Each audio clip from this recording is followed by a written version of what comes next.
Remember in 2003 when they released a Hulk film directed by Ang Lee that at the time when the film came out had a lot of mixed reactions to it? And even though I personally liked the film, a lot of people didn't really like the film.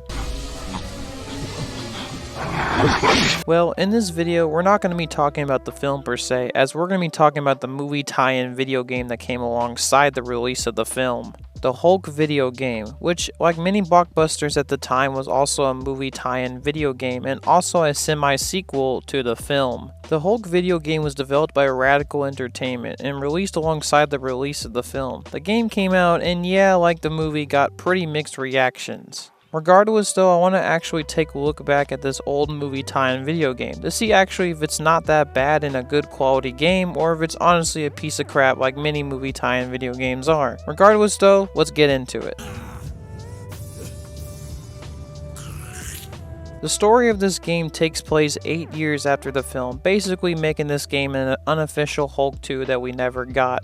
Bruce is on the run after the events of the first film and is contacted by Dr. Crawford as he apparently has a cure for the Hulk. Banner meets up with Crawford but only discovers that he takes some of his gamma energy and transforms himself into a creature called Ravage and also runs away with his energy stored in a ball called the Gamma Orb. Get new! And basically after this, the whole game turns into Banner trying to fix his mistakes and also catch up with the orb. He defeats a villain called Half-Life and goes to Alcatraz in search of Ravage and the orb. After sneaking in, Banner discovers that there's this villain called the Leader who wants the orb to create a giant mutant army that take over the world. Also to find out that his old love interest, Betty, is a hostage as well. After saving Betty from a villain called the Madman, which is also the Leader's brother. Come on, just pretend it's a tanning bed. Huh?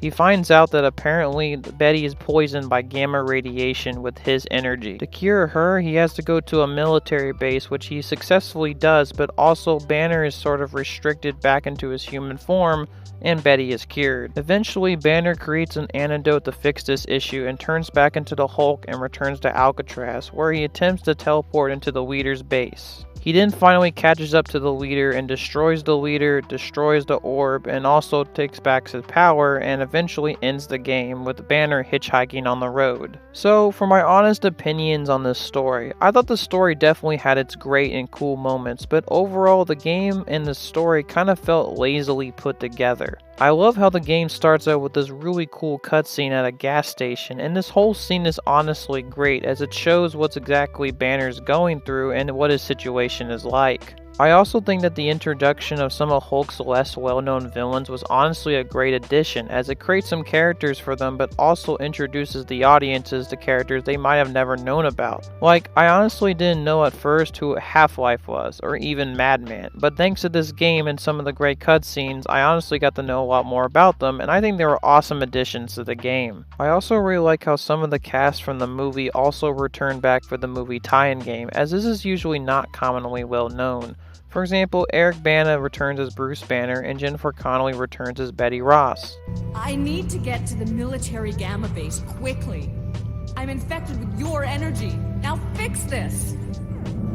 Relax. These little small additions to the game honestly add a lot of continuity between the movie and the movie tie-in game that is usually not seen in a lot of these movie tie-in games. And even though their performances in the game are exactly amazing, in particular Eric Bana's performance, which sounds like he's asleep throughout the entire game, I've got to move the pairs of symbols until I get a matching series. Boring. I still really appreciate the fact they're actually in this game. And also the rest of the voice cast is pretty solid as well in this game. But my main issue with the story is really because the game feels kind of slapped together, kind of. For example, events just happen and characters are just introduced without proper pacing or even cutscenes to do so. Like, for example, important plot lines like, for example, randomly introducing the Leader without a proper introduction, and his whole plot to destroy the world is just kind of lazily told through other characters and text before the mission, which it really needed a cutscene to really introduce. I think overall the whole story isn't horrible, but it just really has that feeling of being slapped together and really needed better pacing and a better structure and maybe even a rewrite to really fix it. But overall it's pretty meh. HULKATHON. Now for gameplay. I honestly know this game is not Ultimate Destruction, so it's not going to have the most amazing gameplay, but the gameplay that's actually in this game is honestly pretty decent, if not basic. Playing as Hulk in this game honestly feels good, but the main issue with the gameplay is that the gameplay is really just pretty basic. What do I mean by this? Well, for example, one of the things I don't like about this game is that there's really not much attacks you can do with the Hulk, or there's not even an upgrade system for him. The only thing you really get to earn is once you learn the basic attacks that you learn at the beginning of the game, you never really get to progress and learn new combos or have additional moves you can try out. You just are stuck with the same basic combos and attacks, which overall is kind of not really a good thing and a con for me. Another good thing I like about the gameplay is actually the mission structure, as this game kind of chose a non-traditional way of a Hulk game. For example, you're not playing as Hulk 100% of the time, but you also have a mix of Bruce Banner missions. Some of these Bruce Banner missions are honestly pretty fun and honestly are a great idea, and it really breaks up the constant smashing from the Hulk missions. But also some of these Banner missions are also extremely stupid and a pain in the ass. For example, most of these missions are going to be stealth based, which is honestly a great idea, but some of these missions are honestly pretty hard, and one big issue that comes alongside this is that you don't actually have control of the camera in this game, as it's set in place, which could be a huge issue for stealth missions, as you can't really see what's around the corner. And also, Banner is just so weak in these missions. Like, come on now, give him a gun or something. I mean, I get it, he's Bruce Banner and supposed to show the contrast between him and the Hulk, but don't make him so weak, for Christ's sakes. Like I said, these missions are a good idea, but I think the execution should have been handled better, and the stealth should have been handled better overall. I also think that even though the game tries to introduce a couple variety of enemies ranging from soldiers to even those weird gamma dogs from the movie, I honestly think that more variety and more interesting types of enemies could have been introduced in the game to spice it up a little bit. I also think that boss battles in this game are honestly mostly pretty meh.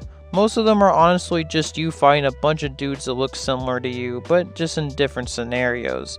But there are some definite highlights. For example, I like the Half-Life or the leader boss fights are honestly pretty good. Overall, the gameplay of this whole game is overall pretty decent and pretty basic. Not anything great like Ultimate Destruction, but not anything horrible like previous Hulk games. Just kind of pretty good and average, and sometimes has its moments. I also think that the look of the game also looks really cool, as the game has this really cool cel-shaded art style that comes alongside with it, which just makes everything so stylish and really cool looking. It also really helps make the game stand out and also make its graphics hold up, as it doesn't really look that bad in today's standards compared to other really bad other games around this time.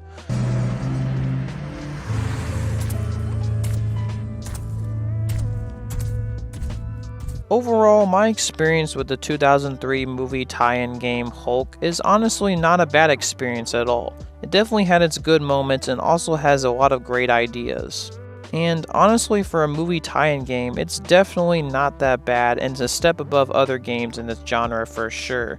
But the game also doesn't really have nothing amazing or great to really say about it. Like, for example, the gameplay is pretty basic and the story feels kind of rushed and slapped together, but it definitely has its moments. Overall, as a fan of the Hulk character and also the Ang Lee film, I honestly think this game is not that bad. It's a decent time waster if you have 3 hours to waste to play through this game.